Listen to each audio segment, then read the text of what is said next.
আজকে চলে এলাম আমাদের গ্রামে। তো গ্রামের পরিবেশটা আপনাদেরকে আমি সুন্দরভাবে দেখাচ্ছি। গ্রামে আমাদের আসলে গ্রামীণ পরিবেশটা অনেক সুন্দর হয়। ছোটোকালে আমরা গ্রামে অনেক ঘোরাফেরা করেছি। আসলে সব কিছুর পরেই গ্রামের দৃশ্যটা আসলে মনোমুগ্ধকর। দেখতেই পাচ্ছি যে সবুজ শ্যামলগেরা এই বাংলার প্রকৃতি। আমাদের গ্রামের যে হাওরটা রয়েছে আসলে দেখতে অপরূপ সৌন্দর্য রয়েছে এই হাওরের মধ্যে। তো আমার যে সময় মন খারাপ থাকে বিকেলের দিকে আমি প্রায় সময় হেঁটে আসি আমাদের এই গ্রামের পাশে হাওরটিতে।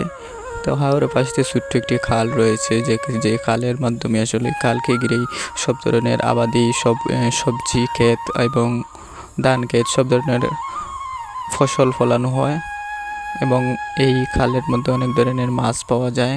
খুবই ভালো উন্নত জাতের মাছও অনেক সময় পাওয়া যায়, বড় মাছ পাওয়া যায়, ছোটো মাছ তো সবসময় মিলেই অনেক অনেক জেলে আছে যারা মাছ এই খাল থেকে ধরে নিজেদের পরিবার চালায়।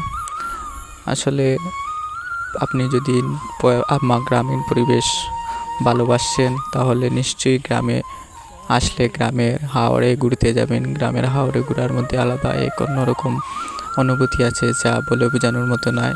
যদি আপনি কখনো গ্রামে ঘুরতে আসেন তাহলে বুঝতে পারবেন শহরের যানবাহন কোলাহল থেকে। আমার ভিডিওটা কেমন হয়েছে সবাই একটু কমেন্ট করে জানাবেন। গ্রামীণ পরিবেশে ভিডিও করলাম, আসলে আমি নিজেই একজন গ্রামের ছেলে। তো গ্রামের ভিডিওগুলো আসলে গ্রামের পরিবেশটা অনেক সুন্দর, সবসময় সুন্দর থাকে।